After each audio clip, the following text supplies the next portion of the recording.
लेकिन जानकार इस मुद्दे पर क्या कह रहे हैं, सुनते हैं।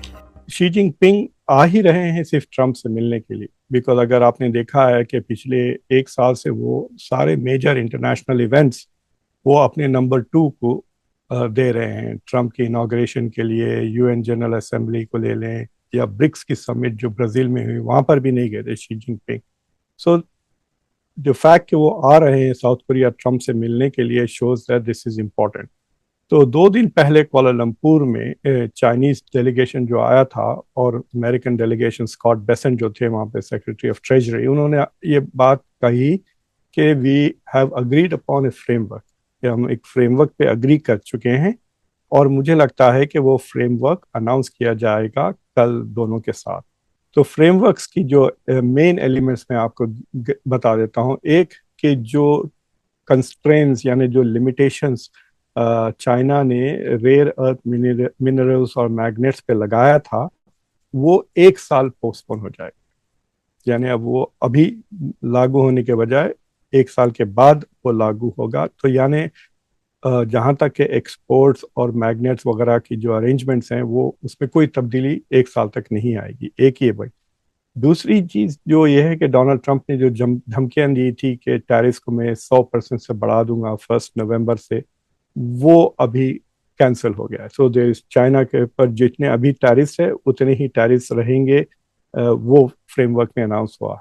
लेकिन ये दोनों मिलकर मुझे लगता है कि they are going to announce several things. एक कि टिकटॉक बिक जाएगा टू अमेरिकन, यानी जो चाइनीज कंपनी है वो सिर्फ 20% टिकटॉक रखेगी, 80% अमेरिकन खरीद रहे हैं। और लैरी एलिसन जो ओरेकल के ओनर है, he is the front runner to buy TikTok. उससे हटकर जो फेंटनिल यानी जो ड्रग जिसकी वजह से यहाँ पर तकरीबन 50,000 से लेके 1 लाख तक अमेरिकन ओवरडोज से मरते हैं सालाना, तो उसके जो उसको बनाने में जो केमिकल्स लगते हैं वो चाइना एक्सपोर्ट करता है। तो चाइना ने अग्री किया है कि वो और कंट्रोल्स लगाएगा उनके एक्सपोर्ट्स पे और उनके मैन्युफैक्चरिंग पे, यानी वो बनेगी ही नहीं ताकि फेंटनिल ही ना बने।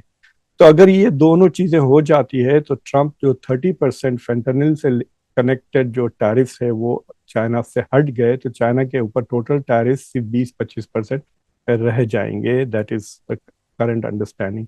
लेकिन जो सबसे इम्पोर्टेंट बात है कि ये जो परसेप्शन है कि अमेरिका और चाइना के बीच में ट्रेड वॉर हो रही है और दुनिया बट रही है इन 2 स्फीयर्स ग्लोबल इकोनॉमी, एक चाइना के एलाइज और एक अमेरिका के एलाइज, वो परसेप्शन खत्म हो जाएगा। एक किस्म से स्टॉक मार्केट को स्टेबिलिटी मिल जाएगी।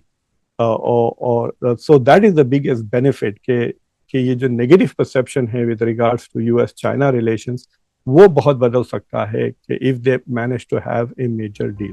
अब भारत की बात करते हैं। इस मीटिंग पर भारत की भी पैनी नजर होगी, क्योंकि अमेरिका और चीन के रिश्तों में उतार चढ़ाव से पूरे एशिया में भू राजनीतिक संतुलन, जियोपॉलिटिक्स बदल सकती है।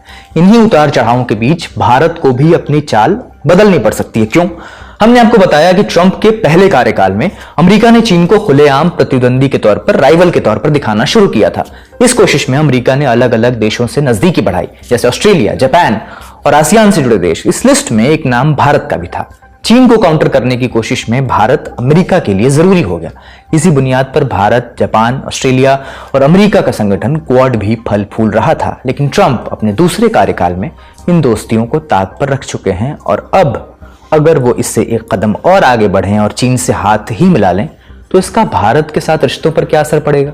अंतर्राष्ट्रीय मामलों के जानकार सी राजा मोहन इंडियन एक्सप्रेस में छपे अपने लेख में कहते हैं कि अमेरिकी गठजोड़ में फंस जाने के डर ने भारत को बरसों से जकड़ रखा है। नतीजा यह कि सीमा पर चीन की आक्रामकता झेलने के बावजूद भारत ने अमेरिका के साथ अपने रिश्तों का पूरा लाभ उठाने से परहेज किया। अब जब ट्रंप और शी जिनपिंग आमने सामने हैं, तो भारत में एक नई बेचैनी है। कहीं अमेरिका और चीन की नई सुलह में भारत किनारे न कर दिया जाए। जो डर पहले फंस जाने का था, अब छूट जाने का है। मगर अभी यह मान लेना जल्दबाजी होगी कि अमेरिका और चीन किसी बड़े सौदे की तैयारी में है। तो क्या ट्रंप इस मुलाकात में भू राजनीति को पीछे छोड़कर व्यापार को तरजीह देंगे? क्या भारत अब उनकी जियोपॉलिटिक्स में पीछे छूट रहा है?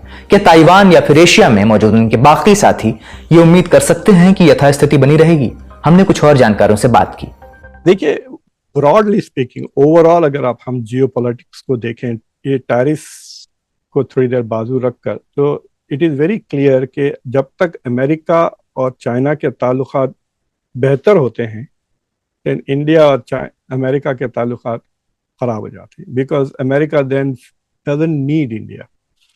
देखिए, सुनने वाले शायद बुरा माने, लेकिन इंडिया बहुत नखरे वाली मुल्क है। It's quite a difficult country to deal with. देखिए, आप ट्रेड अग्रीमेंट सबसे पहले इंडिया ने शुरू करा, अभी तक नहीं हुआ।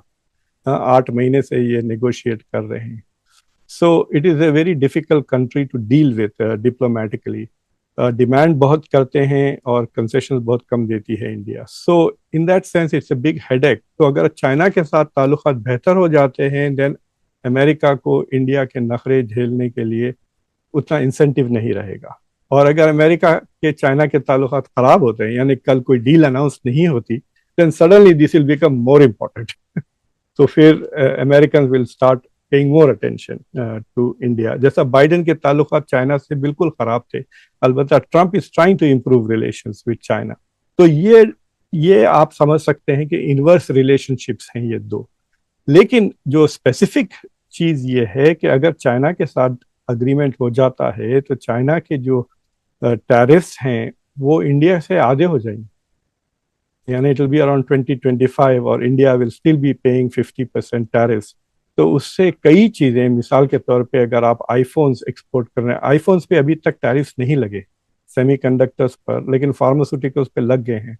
लेकिन if you are Apple, if you are other company, आप नर्वस रहेंगे ना कि भाई हम इंडिया में इन्वेस्ट करेंगे तो इंडिया में टैरिफ तो 50% है इस वक्त, चाइना में कम हो जाएंगे।